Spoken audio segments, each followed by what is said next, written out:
안녕하세요. 혹시 잠 못 드는 맘 때문에 멜라토닌 한번 드셔보셨거나 생각해 보신 적 있으신가요? 네, 요즘 정말 많이들 찾으시는 것 같아요.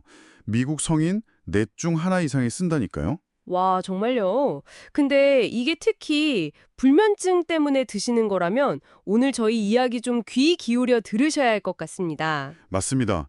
수면 전문가들이 왜 특히 만성 불면증에는 멜라토닌을 좀 조심하라고 하는지 그 진짜 이유를 좀 파헤쳐 보려고 하거든요. 네, 저희가 오늘 여러 전문가들 의견부터 최신 연구 결과, 또 미국 수면의학회 같은 곳의 가이드라인까지 좀 찾아봤습니다. 그렇죠. 이걸 통해서 멜라토닌에 대한 오해도 좀 풀고 어떨 때 쓰는 게 좋고 특히 불면증이 왜 신중해야 하는지 그걸 명확하게 짚어보려는 게 목표입니다. 좋습니다. 그럼 일단 멜라토닌, 이게 천연수면제, 이렇게들 많이 아시는데 정확히 우리 몸에서 뭘 하는 건가요? 멜라토닌은요, 우리 뇌에서 자연적으로 만들어지는 호르몬이에요. 아, 호르몬이군요. 네.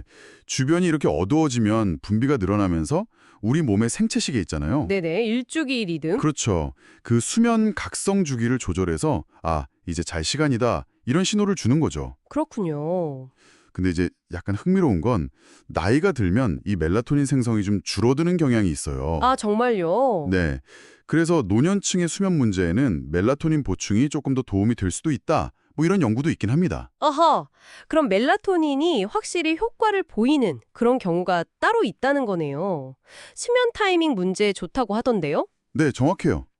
연구들을 보면 그 왜 해외여행 갔다 와서 힘든 거 시차 적응, 네, 제트래그. 네, 제트래그나 아니면 밤에 너무 늦게 자고 아침에도 막 늦게 일어나는 분들, 아, 저녁형 인간? 네, 그런 수면 위상 지연 증후군 이런 것처럼 잠드는 시간 자체를 좀 조절해야 할 때, 그럴 때 도움이 될 수 있습니다. 그렇군요. 잠드는 시간을 좀 당겨주는. 네, 잠드는데 걸리는 시간을 약간 줄여주거나 잠드는 시간을 좀 앞으로 당기는 그런 효과는 입증이 됐죠.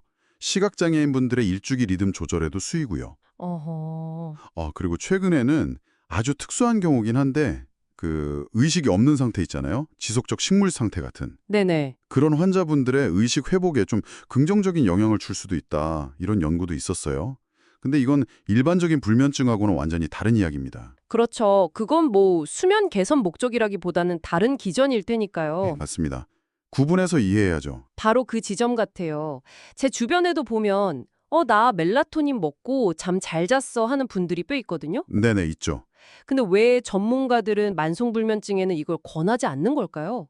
이게 단순히 위약 효과, 플라시보 때문만은 아닐 것 같은데요. 그게 정말 중요한 질문인데요. 전문가들이 만성불면증에 멜라토닌을 잘 권하지 않는 가장 큰 이유는요. 이게 잠드는 시작 시간 조절엔 좀 도움이 될 수 있어도요. 네. 점 자체를 막 강력하게 유도하거나 밤새 푹 자게 유지하는 효과는 임상 연구에서 우약, 그러니까 가짜 약이랑 비교했을 때 그렇게 막 뛰어나지 않다는 거예요. 아, 가짜 약이랑 별 차이가 없다? 네. 마이클 그랜더너 박사나 수면 박사로 유명한 마이클 브료스 같은 분들이 멜라토닌은 수면 유도제가 아니라 수면 조절제다. 이렇게 강조하는 이유죠. 아, 조절제군요. 유도제가 아니라. 그렇죠. 그래서 미국 수면의학회 같은 데서도 불면증에는 멜라토닌보다는 그 인지행동치료, CBTI라고 해서 생각이나 습관 바꾸는 거 있잖아요. 네, 상담 치료 같은 거요. 네. 그런 거나 규칙적인 수면 습관 같은 행동 변화를 먼저 해보라고 권하는 겁니다. 효과의 한계 말고 또 다른 문제점 같은 건 없나요?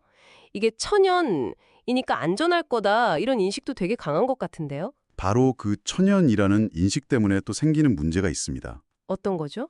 그게 바로 보충제 자체의 어떤 품질 관리 문제예요. 품질 관리요. 네. 시중에 보면 막 0.2mg짜리부터 20mg 넘는 것까지 용량이 정말 천차만별이거든요. 와, 그렇게 다양해요. 네. 근데 전문가들은 보통 5mg 이상은 좀 과할 수 있다고 봐요. 근데 더 심각한 건 라벨에 적힌 함량이랑 실제 들어있는 함량이 다른 경우가 너무 많다는 연구 결과예요. 네, 함량이 다르다고요. 네. 한 연구 보니까 젤리 형태의 제품 있잖아요. 그거 88%가 함량 표시가 부정확했대요. 88%나요? 거의 다네요. 그렇죠. 실제 함량은 표시된 거에 한 74%밖에 안 되거나 아니면 심지어 347%, 그러니까 거의 3.5배가 더 들어있는 경우도 있었다는 거죠. 세상에 3.5배면 완전 다른 약인데요. 라벨 믿고 먹었는데 그게 아니라는 거잖아요. 왜 이런 문제가 생기는 거죠? 이게 미국에서는 멜라토닌이 의사 처방 없이 그냥 살 수 있는 식이 보충제로 분류돼서 그래요. 아, 약이 아니라 보충제. 네. 그러니까 의약품처럼 FDA에서 막 효과나 함량, 순도 이런 걸 엄격하게 검증하지 않아도 팔 수 있다는 거죠. 아, 규제가 약하군요. 네. 그게 이제 함량 불일치나 불순물이 섞일 가능성을 높이는 근본 원인인 셈이에요. 유럽 같은 많은 나라에서는 처방전이 있어야 살 수 있거든요. 아, 그렇군요. 그럼 안전성 문제도 그냥 넘길 순 없겠네요. 단기 복용은 뭐 괜찮다고들 하지만 부작용이나 오래 먹었을 때 위험 같은 건 없어요? 단기적으로는 비교적 안전하다고는 알려져 있어요.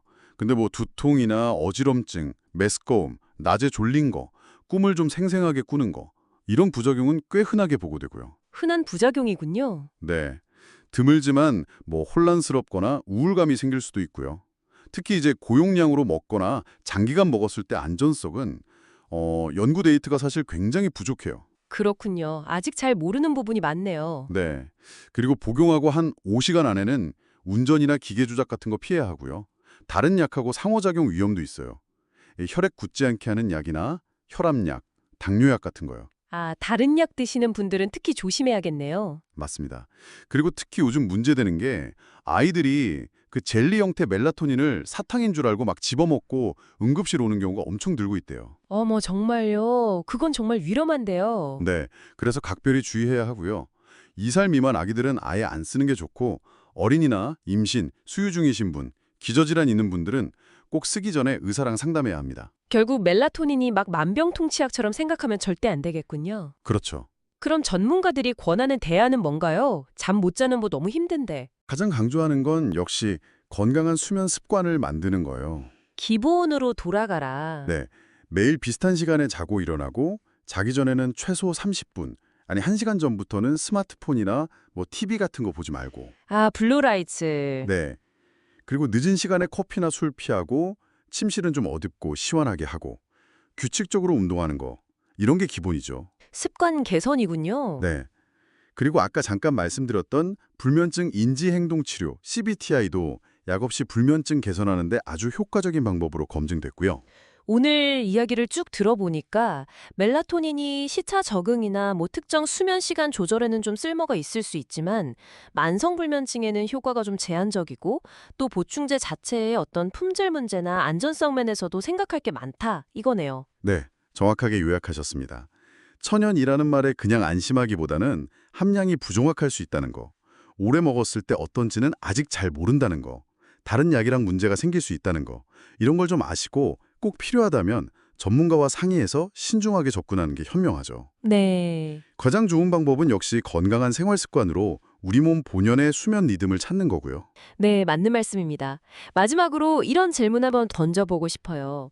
멜라토닌 같은 이런 보충제가 점점 인기를 얻는다는 것 자체가 어쩌면 우리 사회가 지금 얼마나 건강한 잠을 원하면서도 또 어려움을 겪고 있는지를 보여주는 건 아닐까 싶거든요. 아, 정말 의미 있는 질문이네요. 네. 그래서 무작정 보충제에 기대기 전에 혹시 내 잠을 방해하는 근본적인 생활 습관이나 스트레스 요인은 없는지 한번 먼저 돌아보는 시간을 가져보는 건 어떨까 그런 생각을 해봅니다.